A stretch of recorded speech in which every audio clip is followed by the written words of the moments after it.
We continue on with our overview of the recently published book by Springer. And the title of this book is, as you can see, we're talking about this book. This is the title. The title is The Pursuit of Human Well-Being. I'm one of the editors of the book. My name is Joseph Sergi, and my co-editor is Richard Estes. And again, what we're going to do in this video is provide sort of an introduction to chapter 17, and the title of this chapter is Well-Being of the Circumpolar Arctic People, The Quest for Continuity. The author of this chapter is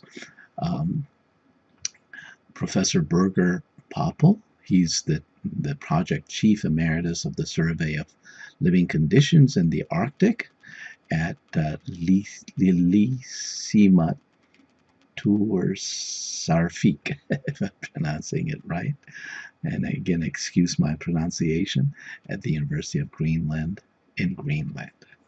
Okay, and what I'm going to be doing is I'm just reading you a few paragraphs from the introduction section of the chapter, and that would give you a good sense of what the chapter is about.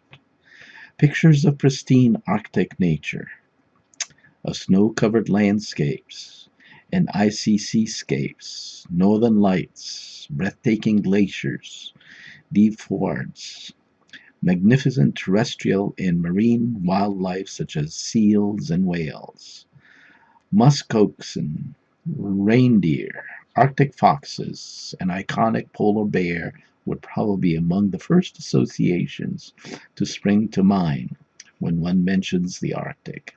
Another association might be the Arctic as the canary in the coal mine, given the thorough documentation that not only is the Arctic affected by global warming, it is also witnessing the largest increases in temperature, rapid decrease of sea ice in the polar sea, and different impacts of changing climate.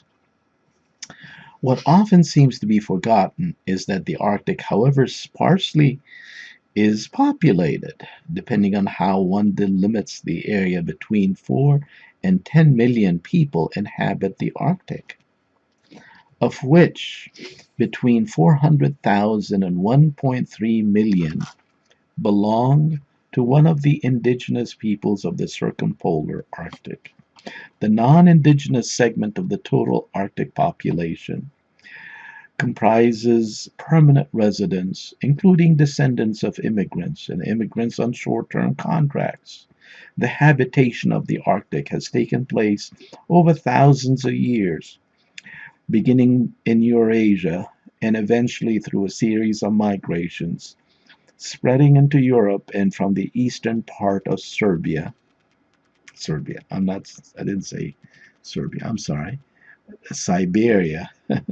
Siberia via the Northern American Arctic to Greenland. The indigenous peoples of the Arctic are among the oldest peoples living on the planet today. However, due to immigrants, especially from the mother states, the indigenous peoples constitute a minority in most Arctic regions, apart from Greenland and Nunavut and Nunavik in the Canadian Arctic. Despite a number of challenges, including major impacts of climate change, many indigenous peoples of the Arctic still engage in subsistence activities.